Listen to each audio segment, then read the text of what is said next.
जालन्यात लाचखोरीचा मोठा भांडाफोड. 50,000ची लाच घेताना पोलीस निरीक्षकासह अंमलदार जेरबंद. वाळू वाहतूक टिप्परवर कारवाई टाळण्यासाठी मागितला महिन्याचा हप्ता. एसीबीचा मंठा पोलीस ठाण्यात सापळा.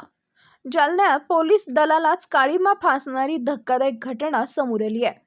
वाळू वाहतूक करणाऱ्या टिप्परवर कारवाई न करण्यासाठी 50,000 रुपयांची लाच मागणाऱ्या मंठा येथील पोलीस निरीक्षकासह एका पोलीस अंमलदाराला लाचलुचपत प्रतिबंधक विभागानं रंगेहात पकडलाय.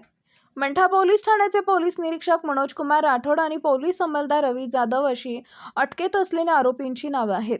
तक्रारदाराकडून वाळू वाहतूक करणाऱ्या टिप्परवर कारवाई न करण्यासाठी आरोपींनी दरमहा 50,000 रुपयांचा हप्ता मागितला होता. त्यापैकी 10,000 रुपये आधीच घेतले होते, तर उर्वरित 40,000 रुपये देणं बाकी होतं.